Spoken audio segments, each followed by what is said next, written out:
ಎಲ್ರಿಗೂ ನಮಸ್ಕಾರ. ನೀವು ನೋಡ್ತಾ ಇದ್ದೀರಾ ಲಕ್ಕೇಶ್ ಯಶ್ ಯೂಟ್ಯೂಬ್ ಚಾನಲ್.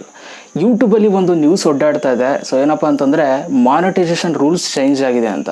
ಸೊ ಅಂತಂದರೆ ಇವಾಗ ನಮಗೆ ಮಾನಿಟೈಸೇಷನ್ ಆನ್ ಆಗಬೇಕು ಅಂತಂದರೆ 1,000 subscribers 4,000 hours watch time complete ಆಗಬೇಕಿತ್ತು. ಬಟ್ ಇವಾಗ ಹೊಸ ವೀಡಿಯೋಸ್ಗಳೆಲ್ಲ ಬರ್ತಾ ಇದೆ ಬೇರೆ ಒಂದು ಯೂಟ್ಯೂಬ್ ಚಾನಲ್ಸ್ಗಳಿಂದ. ಏನಂತಂದರೆ ಇನ್ನು ಮುಂದೆ ನೀವು ಮಾನಿಟೈಸೇಷನ್ ಆನ್ ಮಾಡ್ಕೋಬೇಕು ಅಂತಂದರೆ 10,000 ಸಬ್ಸ್ಕ್ರೈಬರ್ಸ್ ಆಗಬೇಕು, 4,000 ಅವರ್ಸ್ ವಾಚ್ ಟೈಮ್ ಕಂಪ್ಲೀಟ್ ಆಗಬೇಕು ಅಂತ.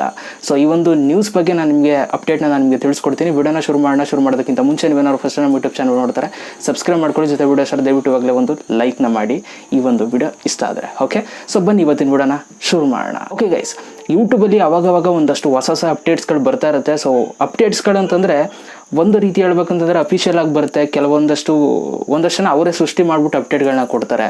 ಸೊ ನಾವು ಯಾವುದು ನಂಬಬೇಕು ಹೇಳಿ, ಅಫಿಷಿಯಲ್ ಆಗಿ ಬರೋದನ್ನ ನಂಬಬೇಕು. ಬಟ್ ಏನಂತಂದರೆ ಇವಾಗ ಏನಾಗಿದೆ ಅಟ್ ಪ್ರೆಸೆಂಟ್ ಅಂತಂದರೆ ಯೂಟ್ಯೂಬಲ್ಲಿ ಒಂದಷ್ಟು ವೀಡಿಯೋಸ್ಗಳು ಓಡಾಡ್ತಾ ಇದೆ. ಇವಾಗ ಆಲ್ರೆಡಿ ನೀವು ಹಿಂದಿ ಯೂಟ್ಯೂಬರ್ಸ್ ವೀಡಿಯೋಸ್ಗಳನ್ನ ನೋಡಿರ್ತೀರ ಅಥವಾ ಬೇರೆ ಭಾಷೆ ಯೂಟ್ಯೂಬರ್ಸ್ ವೀಡಿಯೋಸ್ಗಳನ್ನ ನೀವು ನೋಡಿರ್ತೀರ. 10,000 ಸಬ್ಸ್ಕ್ರೈಬರ್ಸ್ ಆಗಲೇಬೇಕು, ಇನ್ನು ಮುಂದೆ ನೀವು ಮಾನಿಟೈಸೇಷನ್ ಆನ್ ಮಾಡ್ಕೋಬೇಕು ಅಂತ. ಸೊ ಈ ಒಂದು ವಿಷಯದ ಬಗ್ಗೆ ನಾನು ನಿಮಗೆ ಕ್ಲಾರಿಫಿಕೇಶನ್ ಕೊಡ್ತೀನಿ. ಆ್ಯಕ್ಚುಲಿ ಇದು ಹೆಂಗೆ ಶುರುವಾಗಿದೆ ಅಂತಂದರೆ ಕ್ರಿಯೇಟರ್ ಇನ್ಸೈಡರ್ ಅಂತ ಒಂದು ಯೂಟ್ಯೂಬ್ ಚಾನಲ್ ಇದೆ. ನಾನು ಯಾವಾಗಲೂ ಹೇಳ್ತಾ ಇದ್ದೆ ನಿಮಗೆ, ತುಂಬ ಜನ ನನ್ನ ಕೇಳ್ತಾ ಇದ್ರಿ, ಬ್ರೋ ನೀವು ಯೂಟ್ಯೂಬ್ ಬಗ್ಗೆ ವೀಡಿಯೋ ಮಾಡ್ತೀರಾ, ಎಲ್ಲಿ ಸಿಗುತ್ತೆ ಅಪ್ಡೇಟು ಅಂತ. ಸೊ ಈ ಚಾನಲಲ್ಲಿ ಅಪ್ಡೇಟ್ಗಳು ಸಿಗ್ತಾ ಇರುತ್ತೆ. ಕ್ರಿಯೇಟರ್ ಇನ್ಸೈಡರ್ ಮತ್ತು ಯೂಟ್ಯೂಬ್ದೇ ಒಂದಷ್ಟು ಚಾನಲ್ಸ್ಗಳು ಇನ್ನೂ ಇದ್ದಾವೆ. ಸೊ ಆ ಚಾನಲ್ಗಳಲ್ಲಿ ಅವರು ಅಫಿಷಿಯಲಾಗಿ ಫಸ್ಟ್ ಅನೌನ್ಸ್ ಮಾಡ್ತಾರೆ, ಅಲ್ಲಿ ನೋಡ್ಕೊಂಡು ಎಲ್ಲ ಯೂಟ್ಯೂಬರ್ಸ್ಗಳು ಮಾಡುವಂಥದ್ದು.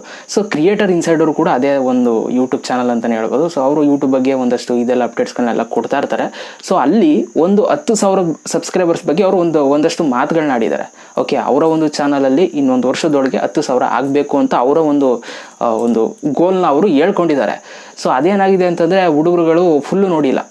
ಓಕೆ, ಅವ್ರು ಫುಲ್ಲು ನೋಡ್ದೇ ಜಸ್ಟ್ 10,000 ಆಗಬೇಕು, ಹೊಸ ರೂಲ್ಸು 2021ಕ್ಕೆ ಮಾನಿಟೈಸೇಷನ್ ಆನ್ ಆಗಬೇಕು ಅಂತಂದ್ಬಿಟ್ಟು ಸೊ ಯಾರೋ ಒಂದಿಬ್ಬರು ವೀಡಿಯೋ ಮಾಡಿದ್ದಾರೆ. ಸೊ ಅದನ್ನು ನೋಡ್ಕೊಂಡು ಒಂದಷ್ಟು ಜನ 2021ರಲ್ಲಿ 10,000 ಸಬ್ಸ್ಕ್ರೈಬರ್ಸ್ ಆಗಬೇಕಂತ 4,000 ಅವರ್ಸ್ ವಾಚ್ ಟೈಮ್ ಆಗಬೇಕು, ಇಲ್ಲ ಅಂತಂದರೆ ಮಾನಿಟೈಸೇಷನ್ ಆನ್ ಆಗಲ್ಲ ಅಂತ ಒಂದಷ್ಟು ಜನ ವೀಡಿಯೋಗಳನ್ನ ಮಾಡೋದಕ್ಕೆ ಶುರು ಮಾಡಿದ್ದಾರೆ. ಸೊ ಇದರಿಂದ ಹಂಗೆ ಮಾಡಿ ಸೊ ಇದು ಹೊಸ ರೂಲ್ಸ್ ಬರ್ತದೆ ಅಂತ ಒಂದಷ್ಟು ನ್ಯೂಸ್ ಹಬ್ಬಿಟ್ಟಿದೆ. ಸೊ ಇವಾಗ ಈ ಒಂದು ವಿಡಿಯೋ ಮುಖಾಂತರ ನಾನು ನಿಮಗೆ ತಿಳಿಸ್ತಾ ಇದ್ದೀನಿ, ಆ ಒಂದು ನ್ಯೂಸ್ ಏನು ಒಡ್ಡಾಡ್ತಾ ಇದೆ ಎಲ್ಲ ಕಡೆ ಅದು ಸುಳ್ಳು ಅಂತ.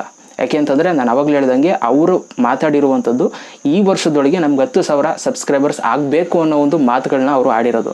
ಸೊ ಅವರು ಯಾವುದೇ ರೀತಿ ಓದು ಹೊಸ ರೂಲ್ಸು ಅದು ಇದು ಅಂತ ಅವ್ರು ಏನು ಹೇಳಿಲ್ಲ. ಬಟ್ ಇದು ಒಂಥರ ಒಂದು ಮಿಸ್ಕಮ್ಯುನಿಕೇಷನ್ ಥರ ಆಗಿ ಏನೇನೋ ಆಗಿದೆ. ಓಕೆ, ಸೊ ಯಾರೆಲ್ಲ ಹೊಸ ಯೂಟ್ಯೂಬರ್ಸ್ಗಳಿದ್ದೀರಾ ನೀವೇನು ತಲೆ ಕೆಡಿಸ್ಕೊಬೇಡಿ, ಆ ಥರ ಏನು ಬಂದಿಲ್ಲ ಅಪ್ಡೇಟು. ಆರಾಮಾಗಿರಿ, 1,000 ಸಬ್ಸ್ಕ್ರೈಬರ್ಸ್ಗೆ ನೀವು ಏನೇನೆಲ್ಲ ವೀಡಿಯೋಸ್ಗಳು ಮಾಡಬೇಕು ಅದನ್ನು ನೀವು ಕಂಟಿನ್ಯೂ ಮಾಡಿ. ಓಕೆ, ಸೊ ಹಂಗೂ ಏನಾದರೂ ಆಯಿತು ಅಂತಂದರೆ ಮಾಡೋಣ ಬಿಡಿ, 10,000 20,000ನೇ ಮಾಡಿ ತೋರಿಸೋಣ ಅಲ್ವಾ. ಸೊ ಟ್ಯಾಲೆಂಟ್ ಇದ್ದರೆ ಯಾರು ಬಂದು ನಮ್ಮನ್ನು ತುಳಿಯೋಕ್ಕಾಗಲ್ಲ. ಓಕೆ, ಏನೇ ಕಂಟೆಂಟ್ ಮಾಡಿದ್ರು, ಕಂಟೆಂಟ್ ಮಾಡಿದವರು ಜನಗಳು ನಿಮ್ಮ ಸಬ್ಸ್ಕ್ರೈಬಾಗಿ ಸಪೋರ್ಟ್ ಮಾಡ್ತಾರೆ. ಓಕೆ, ಸೊ ಅದ್ರ ಬಗ್ಗೆ ನೀವು ತಲೆ ಕೆಡಿಸ್ಕೊಬಿಡಿ. ಮಾನಿಟೈಸೇಷನ್ ಅದ್ರ ಪಾಡಿಗೆ ಅದು ಸಿಗುತ್ತೆ ಎಲ್ಲ. ಓಕೆ, ನಿಮ್ಗೆ ಸಿಗಬೇಕು ಅಂತ ಇದ್ದರೆ ಸಿಗುತ್ತೆ, ಅದನ್ನು ಯಾರು ಕೂಡ ತಪ್ಸೋಕ್ಕಾಗಲ್ಲ. ಸೊ ನಿಮ್ಮ ಪಾಡಿಗೆ ನೀವು ಕೆಲಸ ಮಾಡಿ. ಸದ್ಯಕ್ಕೆ ಇವಾಗ ಮಾನಿಟೈಸೇಷನ್ ರೂಲ್ಸ್ ಇರೋದು 2020ರಲ್ಲಿ 1,000 ಸಬ್ಸ್ಕ್ರೈಬರ್ಸ್ 4,000 ಅವರ್ಸ್ ವಾಚ್ ಟೈಮ್. ಇನ್ನೂ ಏನೂ ಚೇಂಜ್ ಆಗಿಲ್ಲ. ಮುಂದೆ ಫ್ಯೂಚರಲ್ಲಿ ಚೇಂಜ್ ಆದರೂ ಆಗ್ಬೋದು. ಇನ್ನೂ ಯಾರು ಯೂಟ್ಯೂಬ್ ಬಂದಿಲ್ಲ, ಯೂಟ್ಯೂಬ್ ಮಾಡಬೇಕು ಅಂತ ಯಾರು ಯೋಚನೆ ಮಾಡ್ತಾ ಇದ್ದೀರಾ, ಸೊ ಇವಾಗಲೇ ಬಂದ್ಬಿಡಿ, 2021ಕ್ಕೆ ಚೇಂಜ್ ಆದರೂ ಆಗ್ಬೋದು. ಇದಿಷ್ಟು ಇವತ್ತಿನ ಒಂದು ವಿಡಿಯೋ ಮುಗಿಸ್ತಾ ಇದ್ದೀನಿ. ಜೊತೆಗೆ ನೀವು ನನ್ನ ಇನ್ಸ್ಟಾಗ್ರಾಮಲ್ಲೂ ಕೂಡ ಫಾಲೋ ಮಾಡ್ಬೋದು. ಅಲ್ಲೂ ಕೂಡ ಒಂದಷ್ಟು ಪಿಕ್ಸ್ಗಳು ಸ್ಟೋರೀಸ್ಗಳೆಲ್ಲ ಆಗ್ತಾ ಇರ್ತೀನಿ. ಮಿಸ್ ಮಾಡ್ಕೊಳಕ್ಕೆ ಹೋಗ್ಬಿಡಿ, ಫಾಲೋ ಮಾಡಿ. ಡಿಸ್ಕ್ರಿಪ್ಷನ್ ಲಿಂಕ್ ಇದೆ, ಅಥವಾ ಲಕ್ಕೇಶ್ ಅಂತ ಸರ್ಚ್ ಮಾಡೋ ಸಿಗುತ್ತೆ. ಮತ್ತೆ ಸಿಗ್ತೀನಿ. ಎಲ್ರಿಗೂ ಬೈ. ಜೈ ಹಿಂದ್, ವಂದೇ ಮಾತರಂ.